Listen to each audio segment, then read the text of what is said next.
Now, before we start, I want to show you guys a diagram. This, I call it the block chart of our lifetime. With 8 blocks over and 10 blocks across, there's 80 blocks in total in this chart. And with each block signifying 1 year in our life, assuming we all live until we're 80 years old, this is how much time we waste staring at our screens. 24 years is almost 1/3 of our lifetime. And what could you do with that much extra time? In a world where time is currency, wasting it on technology means that we're succumbing ourselves to addiction, letting our screen rob us of our most precious commodity, time. Now, think about it. All the time we spend scrolling on our phones equates to an average person going to kindergarten, elementary school, middle and high school, graduating college, and even finishing an extra master's degree. That's 24 years. And see how much less the green blocks are left. 24 years equates to 9,000 days, 200,000 hours, and 13 million minutes. All that time down the drain, and how do we even get here?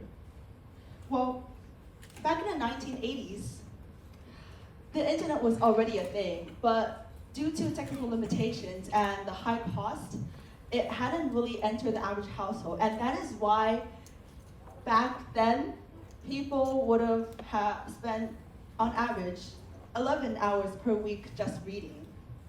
And people shared over 90% of their meals with their families. Now, fast forward to now, we barely read 2.5 hours per week and spend less than half of our meals with our families. In particular, Gen Z, Generation Z, spends over 3 hours per day on social media platforms like TikTok, Instagram, YouTube. That's all their time went. And yet, 60% of them claim to feel lonely despite the constant connectivity online. And this brings us to a crucial comparison. See this? Social media is the fast food of our time. Just like fast food, social media is engineered for convenience and quick hits of pleasure, but ultimately it leaves us starved for something more nourishing, something it doesn't really provide for us. It's engineered to be quick, convenient, and to give you a hit of dopamine. But after that temporary high, you're left with a mental and emotional void that social media just can't fill. Just like how fast food leaves you mentally and physically unsatisfied. Well, eating too much fast food leads to physical health problems like obesity, chronic heart diseases, diabetes type 2. Similarly, over-consuming social media also leads to mental and emotional malnourishment. Stress, loneliness, and anxiety are all symptoms. Now, think of social media as the Big Mac of our attention. It is engineered for addiction, with that irresistible infinite scroll acting as a secret ingredient that feeds our dopamine addiction. We binge on TikTok feeds, Instagram Reels, YouTube Shorts, you name it all. But after hours and hours of scrolling, we end up feeling mentally malnourished.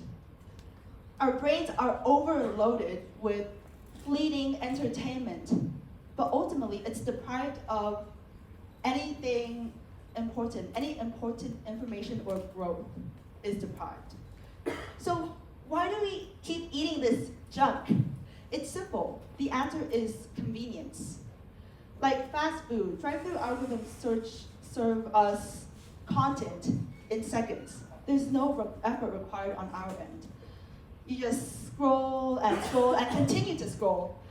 It's like how you snack on your Lay's original chips.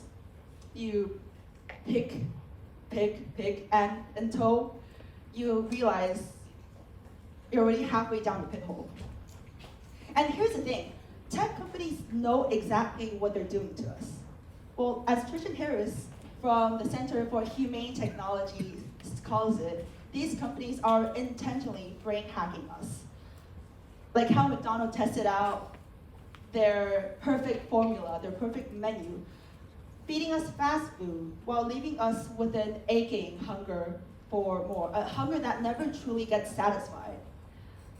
And it's time to choose which one feeds us. Do we stick to the delicious burgers that we know aren't healthy for us, or do we switch to a healthier alternative, like this Korean bibimbap, which has all the nutrients we need, just like how we need to enjoy all elements of life? Well, I personally learned this the hard way. Growing up in Silicon Valley and Shanghai's tech hub, Zhangjiang, I always saw technology in a very positive light, as tools to connect and grow. This until I saw my classmates skip their meals just to game, and realized that I myself had also traded family dinners for social media. One night, after doom scrolling thousands of Xiaohongshu videos and sleeping finally at 4 a.m. in the morning, I failed my biology test the next day. Miserably. I was so tired from staying up late, and I was definitely not prepared enough. I did not study. I didn't know what the 3 stages of signal transduction were. I didn't know what ligands were, and I, of course, did not know what phosphorylation and amplification were. So after chugging down 2 bottles of iced Americano and still falling asleep during tests, I bombed it. I bombed it so hard that I knew I had to stop this. And so I started making changes. Bit by bit, I deleted all my social media apps, and for a while, I turned my phone to black and white mode. And for a few days, I felt the effect of withdrawal, like how you would have for drugs. But once I broke free, I found myself creating instead of consuming. Finally, I wasn't just mindlessly scrolling through other people's lives. I was living my own life and enjoying it. Well, although I sometimes still suffer from episodes of phone addiction, I know that at least I'm continuously working on battling it. And that simply is enough. And here's the good news for you. We all can reclaim our time and our lives. Think of your attention as this fancy 5-star Michelin meal. Would you go to a fancy restaurant and gorge down a greasy burger? No, right? So start by deleting apps that drain you. Use tools like Pomodoro timers to grow focus instead of fracturing it. Set boundaries. Stop using your phones when you eat. Stop using it when you walk. Make your bedrooms tech-free spaces. And it's not just about deleting apps. It's also about redesigning your life. Choosing what nourishes you rather than what numbs you. Now, time isn't just currency. It's the canvas of our lives. Let us stop handing the paintbrushes to those tech giants that only care about profiting from us. Let's feast on life and reality, bit by bit. Now, returning to where we started, imagine painting over those 24 red blocks with other stuff. Instead, you could use that time to learn a new language, read the news, or simply call your grandma back at home. And today, I challenge you. Spend 24 hours without your fast food apps. Reclaim those hours. Call a loved one, pick up a new hobby, or simply just savor the quietness. Because when we take back our time, we take back our lives. On your first time, it might not seem so significant, but what if you do that twice, thrice, or even more times? What if everyone in this room takes time off for a moment? We're not powerless. We can choose to feast on life or snack on the crumbs it offers. Our attention is such a precious gift that truly deserve to be treated with care and intention. So please, let us stop wasting our time on technology. Let us stop drowning ourselves in the digital world.